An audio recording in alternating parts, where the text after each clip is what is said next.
Pada suatu masa, di abad ke-9, di antara aliran sungai Musi dan gelombang samudra yang luas, lahirlah seorang pangeran bernama Bala Putradewa.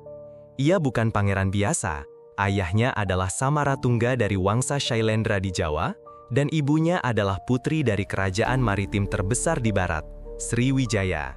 Sejak usia belia, Bala Putradewa menunjukkan kecerdasan dan semangat yang membara. Hari-harinya diisi bukan dengan permainan, tapi pelajaran. Ia belajar dari para pendeta, mempelajari ilmu pemerintahan, strategi perang, dan ajaran suci Buddha yang membentuk kedalaman jiwanya. Namun, kedamaian tidak abadi. Ketika Bala Putradewa beranjak dewasa, kekuasaan di Jawa bergolak. Sepupunya, Ratai Pikatan dari Wangsa Sanjaya, merebut tahta. Tanpa pilihan lain, Bala Putradewa harus meninggalkan tanah kelahirannya.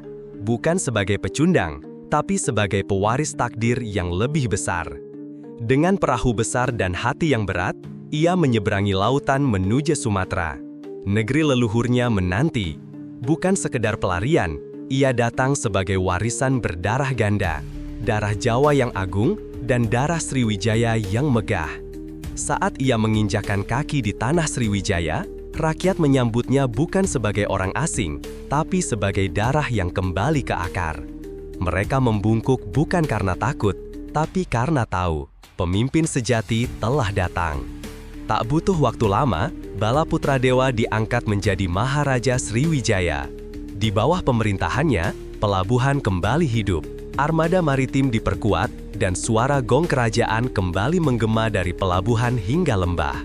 Sebagai raja, ia bukan hanya penakluk laut, tapi juga penjaga ilmu.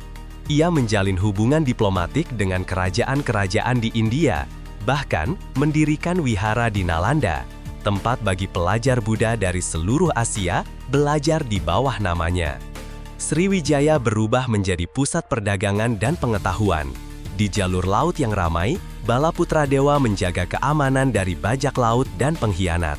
Ia dikenal sebagai pemimpin yang tidak banyak bicara, namun setiap perintahnya seperti gelombang, tak terbendung. Rakyat pun memberi julukan Raja Laut, bukan karena kekerasan, tapi karena keteguhannya menjaga lautan dan kemampuannya membawa kemakmuran dari satu pelabuhan ke pelabuhan lain. Di antara ombak dan mantra, namanya terus dipanggil. Meski jauh dari Jawa, Bala Putradewa tidak pernah menaruh dendam. Baginya, perpecahan adalah pelajaran, dan persatuan adalah warisan.